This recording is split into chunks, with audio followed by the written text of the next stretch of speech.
A 10-year-old autistic boy who couldn't speak was the sole witness to his mother's murder. The killer was still free, the case had gone cold, and the boy's father had no way to find out what his son had seen. Police had given up, therapists had tried everything. But then a child psychologist discovered the boy had been building the same Lego structure over and over for months, tearing it down and rebuilding it obsessively.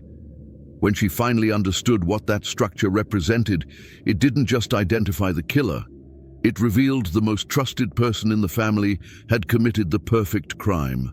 Before we continue with this story, don't forget to subscribe to the channel and like the video. Oh, and don't forget to comment below where you're watching us from. We'd love to know that. 10-year-old Lucas Brennan hadn't spoken since the night his mother died. He'd been nonverbal before, diagnosed with severe autism at age 3, but he'd occasionally made sounds, hummed melodies, or repeated single words. After that terrible night 8 months ago, even those small sounds stopped. Lucas retreated completely into silence. His father, Andrew Brennan, watched helplessly as his son withdrew further into a world no one else could reach. Catherine Brennan had been found dead in their home, stabbed multiple times in the kitchen while Andrew was away on a business trip. Lucas had been in the house when it happened, likely in his bedroom where he spent most of his time arranging toys and building Lego structures. When police arrived after a neighbor noticed the front door standing open, they found Lucas sitting on his bedroom floor, surrounded by scattered Lego pieces, rocking back and forth, unresponsive. Catherine's body was downstairs. There were no signs of forced entry, nothing had been stolen. The murder weapon, a kitchen knife from the Brennans' own set, was wiped clean and left at the scene. No fingerprints, no DNA evidence, no witnesses except a boy who couldn't speak. Detective Rachel Morrison led the investigation. She interviewed everyone who knew the family, neighbors, friends, co-workers, Catherine's sister Emily, who helped with Lucas's care, and the therapists who worked with Lucas. Everyone had alibis and no one had apparent motive. Catherine was beloved, kind, patient, devoted to her son's care. The case went cold within 3 months. Detective Morrison never closed the file, but with no evidence and no leads, there was nothing more she could do. Andrew struggled to hold his life together. He took leave from work to care for Lucas full-time. He hired a new therapist, Dr. Olivia Grant, who specialized in trauma and autism. Dr. Grant began visiting 3 times a week, working with Lucas using various communication methods, picture boards, tablets, drawing materials. Lucas engaged with none of it. He sat in his room building Lego structures, the same structure every time. He'd spend hours constructing it, then tear it down and start over. Andrew mentioned this to Dr. Grant during one of their check-ins. He's always liked Legos, but this is different. He builds the same thing repeatedly. I don't understand what it means. Doctor. Grant observed Lucas during their next session. The structure he built was complex. A 2-story rectangular building with a red roof, a blue front door, white walls, and 4 windows arranged symmetrically. Inside, he placed small Lego figures in specific positions. One figure stood in the doorway, another sat in a room that appeared to be a bedroom. A third figure stood in what looked like a kitchen area. Lucas worked methodically, placing each piece with precision. When finished, he stared at it for several minutes, then smashed it and began rebuilding. Dr. Grant took photos of the completed structure before Lucas destroyed it. She studied the images that night, analyzing the layout and the placement of figures. The building resembled a house. Was it their house? She checked the Brennans' floor plan that Andrew had provided for context. The structure matched. 2 stories, similar window placement, a kitchen on the first floor. Lucas was building his house, but why? And what did the figures represent? During the next session, Dr. Grant tried a different approach. She sat beside Lucas and watched him build without interruption. When he finished, she gently asked, "Lucas, is this your house?" He didn't respond, but his hands hovered over the structure. She pointed to the figure in the kitchen. Is this your mom? Lucas's breathing changed slightly. She was getting somewhere. She pointed to the figure in the bedroom upstairs. Is this you? Lucas's hand moved toward the figure, then pulled back. He rocked slightly.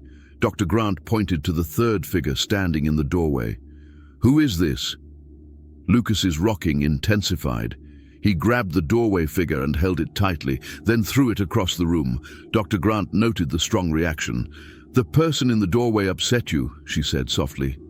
Lucas started tearing the structure apart, more violently this time, scattering pieces across the floor. Dr. Grant didn't stop him. After he calmed, she collected the thrown figure and examined it. It was a generic Lego person with a blue torso and yellow head. Nothing distinctive, but Lucas had reacted strongly to it. Dr. Grant met with Andrew and Detective Morrison, showing them photos of Lucas's Lego structure. He's recreating the house layout from the night of the murder, Dr. Grant explained.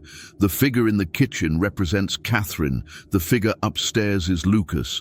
The figure in the doorway is someone else, someone who was there that night. Detective Morrison leaned forward. He's showing us the killer? Dr. Grant nodded. Possibly, but he can't tell us who. The Lego figure is generic. We need another way to identify them. Andrew felt hope stirring for the first time in months. What can we do? Dr. Grant thought carefully. We need to provide Lucas with more specific options.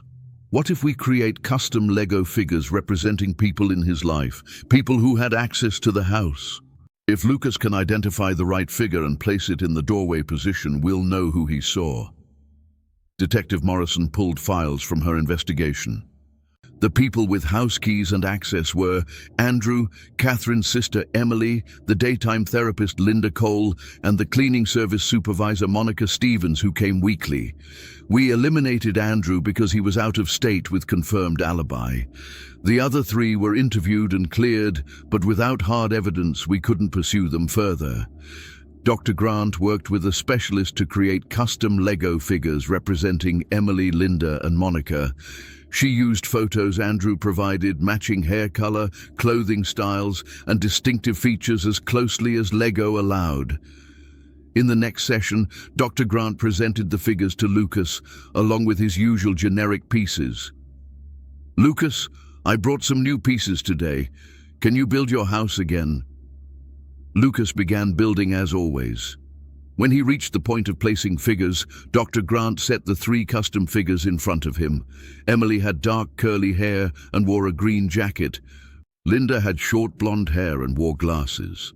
Monica had straight brown hair and wore a blue uniform shirt. Lucas stared at them. His hand hovered over the figures, trembling. He picked up Emily's figure, looked at it, and set it down. He picked up Linda's figure, examined it, and set it down. Then he picked up Monica's figure. His breathing quickened. He held it for several seconds, then violently threw it across the room, the same way he'd thrown the generic doorway figure before. He began rocking, hands over his ears, distressed sounds escaping his throat. Dr. Grant gently touched his shoulder. It's okay, Lucas. You're safe. She retrieved Monica's figure and placed it carefully in an evidence bag. She turned to Andrew and Detective Morrison, who'd been observing from the doorway. Lucas identified Monica Stevens as the person in the doorway the night Catherine died. Detective Morrison reopened the investigation immediately. She pulled Monica Stevens' original interview. Monica had stated she was home alone the night of the murder, no alibi, but also no motive. She'd worked for the Brennan family for 2 years, always professional and reliable. Morrison dug deeper, examining Monica's background, finances, and connections to the family.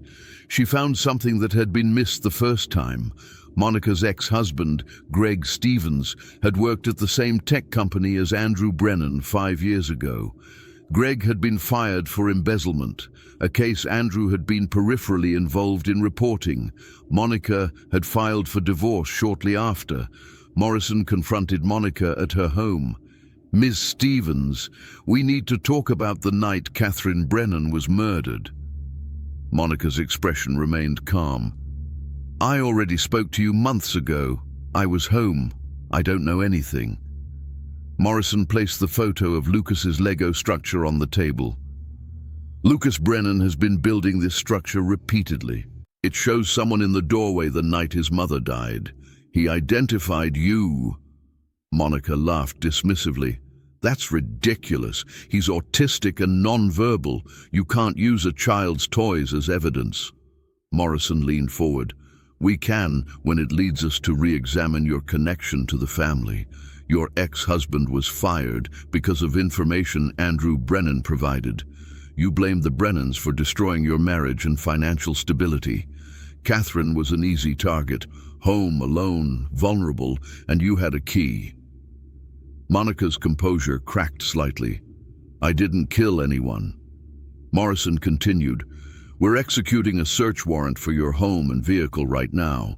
If there's any evidence connecting you to that house on that night, we'll find it. Monica's face went pale. I want a lawyer.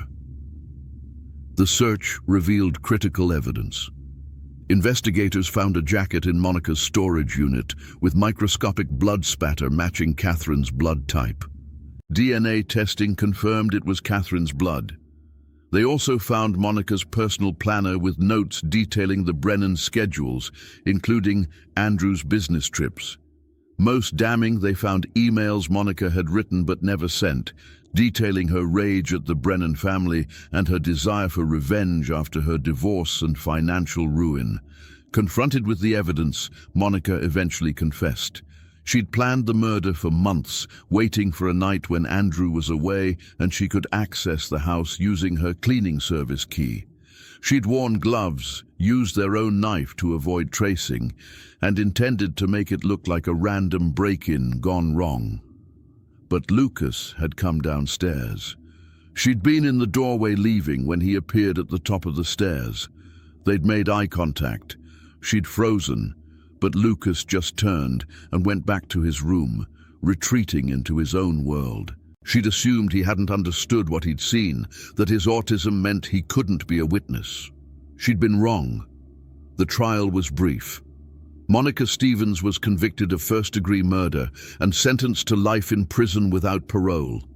Andrew testified, as did Dr. Grant, who explained Lucas's communication method and the significance of his Lego structure.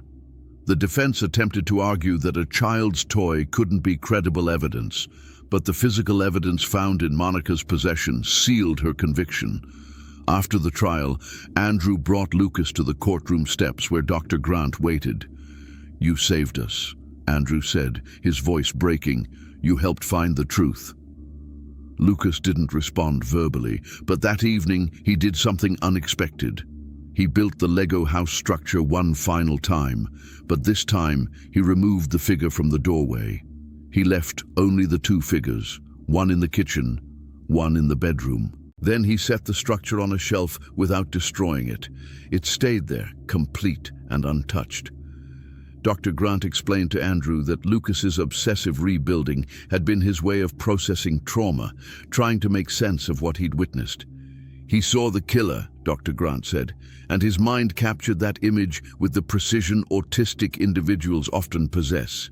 He couldn't tell us with words, so he told us with Legos. Now that justice has been served, he doesn't need to keep rebuilding. The story is finished. Lucas never regained verbal speech, but he began using a communication tablet more consistently, typing short phrases to express needs and feelings. He smiled more often. He engaged with therapists more willingly. The weight he'd been carrying, the trapped knowledge of what he'd seen, had been lifted.